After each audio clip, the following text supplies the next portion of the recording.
Question number 125 125 Hanuman Beniwal.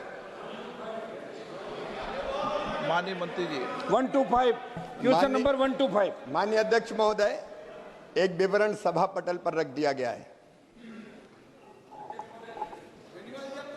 अध्यक्ष महोदय, प्रधानमंत्री फसल बीमा योजना जुड़ा मामला इसलिए नंबर आ गया। देखिए साहब, किसानों की दुआ मुझे लगेगी और मंत्री जी भी पहली बार जवाब दे रहे हैं। पहले फसल बीमा 5 तरह से होता था अध्यक्ष महोदय, 5 स्टेज का। मैं मेरे मेन दोनों सवाल सप्लीमेंट्री एक एक करके पूछ लेता है। दोनों आप बताएं, समय कम है। दोनों एक साथ पूछ लूं, जवाब दे देंगे। एक निवेदन था सर मेरा, दिल्ली सरकार और स्टेट दोनों 50% जो बीमित होता है उनको आप फसल बीमा का क्लेम देते हैं।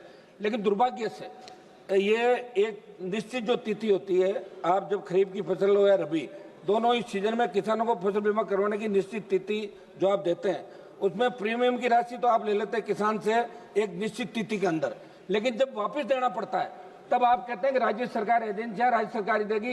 एक तो मेरा मंत्री जी से निवेदन है कि राज्य सरकारों बैंकों को आप निर्देशित करें कि किसानों को समय पे जो आप बीमित करें उनको क्लेम मिले, और दूसरा एक पटवार मंडल की जगह खेत को इकाई माने। एक मेरा अध्यक्ष महोदय दूसरा सवाल मैं वो भी पूछ लेता हूँ, क्योंकि आप बार बार घड़ी की तरफ देख रहे हैं।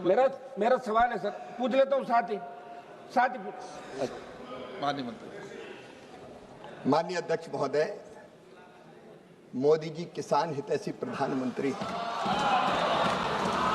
और इसलिए पूर्व की जो फसल बीमा योजना थी, नेस के नाम पे चलती थी, वो किसान हितैषी नहीं थी। उसमें अनेकों परिवर्तन करने का काम हुआ है और एक परिवर्तन उसमें माननीय अध्यक्ष महोदय ये हुआ है कि अगर बीमा कंपनी किसान का जो क्लेम बनता है उसका समय पर भुगतान नहीं करती, तो अब निर्धारित तिथि के 21 दिन के अंदर अगर उन्होंने भुगतान नहीं किया तो 12% ब्याज बीमा कंपनी पर लगाया जाएगा, जो किसान के खाते में डाला जाएगा। दूसरा माननीय अध्यक्ष महोदय, मैं ये भी निवेदन करना चाहता हूं, कई बार राज्य सरकार के शेयर आने में देर होती है। कुछ सरकार तो ऐसी हुई जिनने शेयर कह दिया कि हम किसान का देंगे और दिया ही नहीं। जैसे आंध्र में जगन जी की सरकार थी तो मामला अटक गया था। अब हमने ये तय कर दिया कि राज्य सरकार अपना शेयर दे ना दे, केंद्र सरकार अपना शेयर डाल देगी, और राज्य सरकार भी शेयर देने में अगर देर करेगी तो 12% ब्याज उस पर भी लगेगा और किसान के खाते में वो डाला जाएगा। ये व्यवस्था भी मोदी जी की सरकार ने करने का काम किया है। और माननीय अध्यक्ष महोदय, हमने ये भी तय कर दिया है कि जो राज्य सरकारें लोकप्रिय निर्णय ऐसे करते हैं कि हम देंगे किसान का पैसा, वो किसान का पैसा निर्धारित अवधि के अंदर उनको देना पड़ेगा। कई बार देते नहीं, जैसे आंध्र प्रदेश में जगन की सरकार ने 3 साल दिया ही नहीं, किसान फंस गया। लेकिन वो भी अब निश्चित समय सीमा में उनको देना होगा, तभी बीमा माना जाएगा।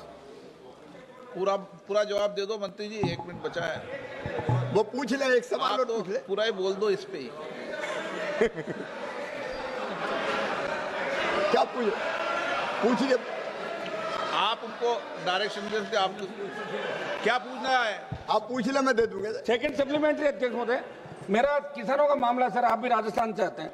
अध्यक्ष महोदय, मैं मंत्री जी से ये जानना चाहता हूं कि बीमा कंपनी ने सर्वेयर काफी कम संख्या में लगा रखे हैं और बिना सर्वेयर के अगर कहीं फसल खराब हो जाती है, पटवारी वगैरह कर देते हैं, तो अगर सर्वेयर की अनुपस्थिति में हुआ तो ये आदेश फरमाएं बिना, या तो सर्वेयर पूरे लगाए, आप गांव जहां स्थिति बहुत कम संख्या के अंदर सर्वेयर है, तो इसको आप क्लियर करें सर। माननीय अध्यक्ष महोदय, ये मोदी जी की सरकार है। अब हमने सर्वेयर क्रॉप कटिंग एक्सपेरिमेंट उनकी उपस्थिति में होता था, दिक्कत आती थी। अब इस सरकार ने यस टैग प्रणाली अपनाने का फैसला किया है। सैटेलाइट आधारित रिमोट सेंसिंग के माध्यम से हम फसल का आकलन करेंगे। कोई आदमी बीच में नहीं होगा जो क्रॉप कटिंग एक्सपेरिमेंट में गड़बड़ कर देता था। अब डिजिटली हम फसल की क्षति का आकलन करेंगे और उसके आधार पर पूरा का पूरा भरपाई किसान की फसल बीमा योजना के अंतर्गत किया जाएगा।